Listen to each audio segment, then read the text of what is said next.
దండదారి, చక్రధారి. పూర్వకాలమందు ఒక పట్టణంలో నలుగురు స్నేహితులు ఉండేవారు. నలుగురు కూడా దారిద్ర్య బాధ వల్ల ఒక విధంగా పీడింపబడుతూ ఉండేవాళ్ళు. అందులో ఒకడు తక్కిన వారితో, అన్నలారా, మానవుడికి అందచందాలున్నా, తెలివితేటలున్నా, ధైర్య సాహసాలున్నా, ఏమున్నప్పటికీ ధనం ఒక్కటి లేకపోతే ఎందుకు పనిచేయదు. డబ్బు లేని వాడిని చూచి దగ్గర చుట్టాలు యావగించుకుంటారు, ఎడమొహం పెడమొహం పెడతారు. ఇంతెందుకు, కట్టుకున్న భార్య, కన్నబిడ్డలే వాడి నుండి వెళ్ళిపోతారు. పేదవాడికి సంఘంలో తావే లేదు. దూరం యోచిస్తే పైసా లేని బ్రతుకు కంటే చావే మేలనిపిస్తుంది. కనుక ఏ విధంగానైనా సరే మనం ధనం సంపాదించాలి అంటూ మనసులోని ఆవేదన వెల్లడించాడు. ఈ మాటలు అందరికీ నచ్చినాయి. ఆలోచించగా వారికి నిష్కంటకమైన మార్గం ఒకటే గోచరించింది. అదే దేశాటనం. దేశాటనం చేసి తమ అదృష్టం ఎలా ఉంటుందో చూచుకుందామని వారు నలుగురు నిశ్చయించారు. అనుకున్న ప్రకారం బయలుదేరి వారు పోయి అవంతిపురం చేరుకొని అలసట తీర్చుకొని మళ్ళీ కాలు సాగించారు. మరికొంచెం దూరం వెళ్లేసరికల్లా ఒక సిద్ధుడు కనిపించగా యాత్రికులు నలుగురు భక్తి వినయాలతో ఆ మహానుభావునికి నమస్కరించి పూజించారు కూడా. వారి భక్తికి సిద్ధుడు చాలా సంతోషించి కుశల ప్రశ్నలు వేసి విశేషాలు ఏమిటని అడిగాడు. అందుకు వారు, మహాత్మా, మేము యాత్రికులం, ఐశ్వర్యకాంక్షతో బయలుదేరాము. కొల్లలుగా ధనరాశులు సంపాదించటమో లేక మరణించటం అనే నిశ్చయంతో ఉన్నాం. మేము ఇప్పటి వరకు జీవితంలో యాతన పడ్డాము. ఇక క్షణమైనా దారిద్ర్య బాధ భరించలేము అని బదులు చెప్పారు. సిద్ధుడు శ్రద్ధగా విన్నాడు.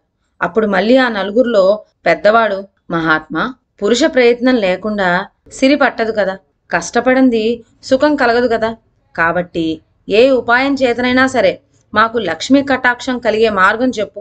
అదెంతటి కష్టమైనా సరే చేసి తీరుతాము. ఏ పని చేయటానికైనా మేము ప్రాణాలకు తెగించి ఉన్నాం. నీ శరణ్జొచ్చాము, అనుగ్రహించు అంటూ వేడుకున్నాడు. వారి మాటలకు సిద్ధుడు జాలిపడి 4 మంత్రదండాలు సృష్టించాడు. అవి చివర సూదిగా ఉన్నాయి. వాటినిచ్చి, అబ్బాయిలు, మిమ్మల్ని నా ప్రియ శిష్యులుగా ఎంచి ప్రభావం గల ఈ మంత్రదండాలను మీకు ప్రసాదిస్తున్నాను. వీటిని తీసుకొని వింధ్యా పర్వతాలకు ఉత్తర దిశగా సాగిపోండి. మీరు పోయే లోపల ఒక్కొక్కరి చేతినున్న దండం ఒక్కొక్క చోట నేలపైన పడుతుంది. ఎవరి దండం ఎక్కడ పడుతుందో అక్కడక్కడనే వారికి నిధి లభిస్తూ ఉంటుంది.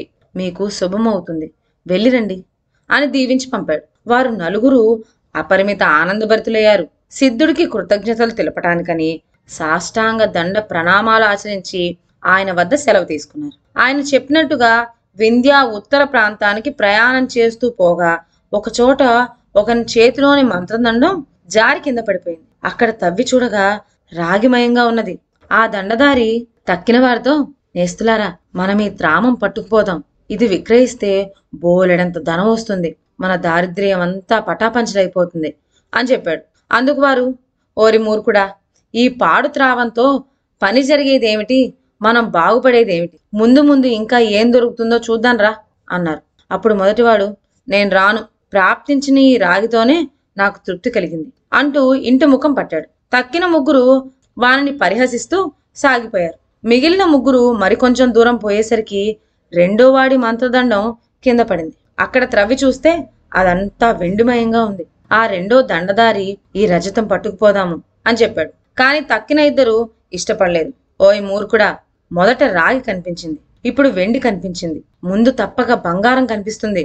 అది మానుకొని దీంతో తృప్తి పట్టడం వెర్రిగాక మరేమిటి అంటూ వాన్ని వేలాకోలం చేసి వారు సాగిపోయారు. ప్రాప్తమనే సొమ్ము లభించిందనే తృప్తితో రెండోవాడు రజతం పట్టుకొని ఇంటికి మరలిపోయాడు. ఇప్పుడు మిగిలిన ఇద్దరు పోతూ ఉండగా ఇంకొంచెం దూరంలో మూడో వాని దండం నేలబడింది. ఇక్కడ నిజంగానే స్వర్ణమయమైన స్థలం కనిపించింది. మూడోవాడు, ఇది తీసుకుపోదాము అన్నాడు పొంగిపోతూ. కానీ నాలుగో వాడికి మాత్రం ఆశ ఇంకా వదలలేదు. ఇప్పటికీ వరుసగా రాగి, వెండి, బంగారం లభించినాయి కదా, ముందు ముందు వజ్రాలు లభించకపోతాయా అనుకుంటూ మూడోవాడిని పంపివేసి తానొక్కడు సాగిపోయాడు. నాలుగోవాడు ఎంత నడిచినా దూరం తరగటం లేదు. ఆకలి దప్పులు ఎక్కువైనాయి. అలసట పెరిగిపోయింది. పోగా పోగా ఒక చోట అతని దండం పడింది.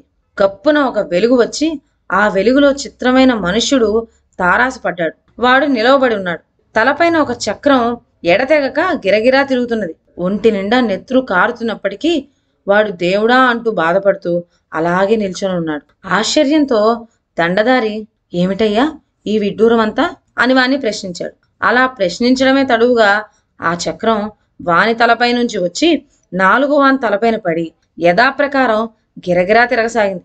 ఇప్పుడు 4వ వాని ఒళ్ళంతా నెత్తురుమయమై యమ బాధగా ఉన్నది. అప్పుడు దండధారి ఏమి స్వామి ఈ తంటసం నాకు తగిలించావే, ప్రాణాలు పోతున్నవి, దయుంచి దీన్ని తొలగించు, వజ్జాలు వద్దు పాడు వద్దు, బ్రతుకుంటే బలసాకు ఏరుకు తింటాను, నన్ను విముక్తిని చేసి పుణ్యం కట్టుకో అంటూ ప్రాధేయపడ్డాడు. అందుకు వాడు నాయనా నేను నీ వంటి వాడినే, నాకేమి మహిమలు తెలియవు, దురాశతో నీలాగనే నేను వచ్చి ఇప్పటి వరకు యమ యాతన అనుభవించాను. నేను రామావతార కాలమందు ఇక్కడ చేరుకున్నాను అనగా ఇప్పటికి ఎన్ని శతాబ్దాలు గడిచినాయి. నువ్వు నన్ను విడిపించినట్టుగానే మళ్ళీ ఎవడైనా వచ్చి నిన్ను విడిపించాలే గాని అంతవరకు నీకు ఈ అవస్థ తప్పదు. నన్ను యమబాధ నుండి తప్పించావు, ఇది నీకు నమస్కారం అంటూ సమాధానం చెప్పి ఇంతకాలం నుంచి చక్రం తిరిగిన బాధ చేత బొప్పి కట్టిన తల తడుముకుంటూ సాగిపోయాడు. ఇదండి ఇవాళ కథ. మరొక మంచి కథతో నెక్స్ట్ వీడియోలో కలుద్దాం. అంతవరకు సెలవు. నా ఛానల్లోని కథలు మీకు నచ్చినట్లయితే నా ఛానల్ను లైక్ చేసి సబ్స్క్రైబ్ చేయండి. షేర్ చేయడం మర్చిపోవద్దు. కొత్త కథల నోటిఫికేషన్ కోసం బెల్ ఐకాన్ ప్రెస్ చేయండి. Thank you.